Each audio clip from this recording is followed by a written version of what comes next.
What's the best way to read a book? Is it hard copy, paperback, ebook, or an audiobook? A combination of all of them? Let's talk about it. I tried each one of these. I started with audiobooks when I didn't feel like reading at all. I talked about it in my previous video, and audiobooks are kind of what brought me back to reading and helped me discover the joy of being immersed in the story. It happened during COVID, there wasn't much else to do, so I was like, might as well try reading. And I realized that I haven't had the chance to read the whole Harry Potter series, so I went running and I started reading or listening to Harry Potter. By the way, I know lots of people will say you didn't actually read a book if you listened to a book.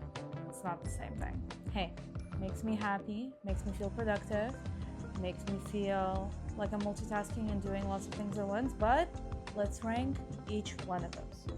Let's start with hard copy books. First of all, presentation. Isn't that just beautiful to look at, to hold? The pages are nice, high quality. There's something about this, and the way it looks on the shelf, unparalleled. I actually know people who fill bookshelves of books without reading them. Spoiler alert and big secret, I haven't read all of the books that are on my bookshelf. Well, I'm on a mission. But some people just buy collectible editions or like series of books just so they look nice. Kind of weird if you ask me, but hey, I'm not judging here. But sometimes if the book is too long or too big, it's kind of hard to hold it. I've been reading Alchemized, I talked about it in my previous video, and that thing is over 1,000 pages long, so I can't even, that's a lot of bicep strength required.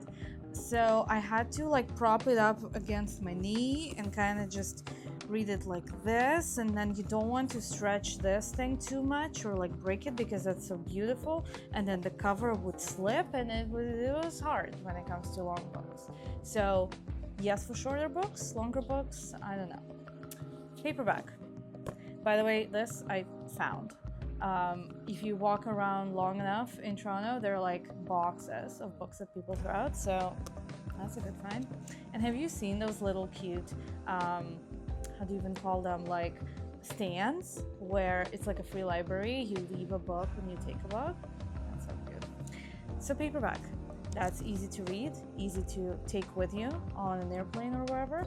But of course, it's not as pretty looking. It gets kind of worn and not the same experience, but really good if you're traveling and you still value the physical copy. How about electronic books? That's the best when it comes to travel. I think this is so lightweight. I can hold it even if I'm on a 12-hour plane and I'm dying. I think that's a preferred method when it comes to traveling. It's easy on your eyes, there is no strain on your wrists, so I love this. But like I've been saying, audiobooks are incredible.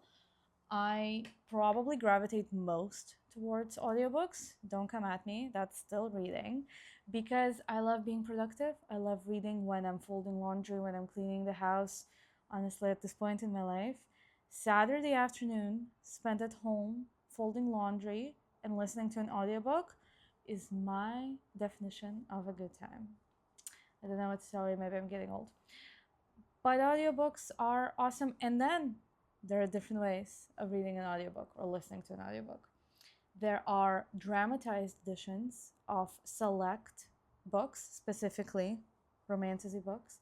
And some people swear by them. One of my friends is saying, I will not read a regular book or listen to a regular audiobook anymore. I only want dramatized.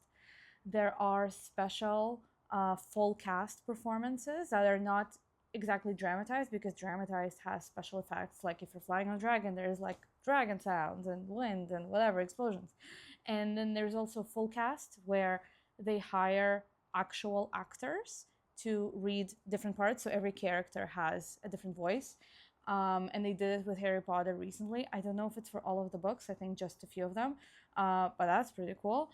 And then there's just regular audiobook. And I think what's also cool and very specifically cool about them is it's one actor, but they're changing their voice for each character. So that's kind of awesome, and props to them for doing that. What do you think is the best way of reading or listening or consuming a book?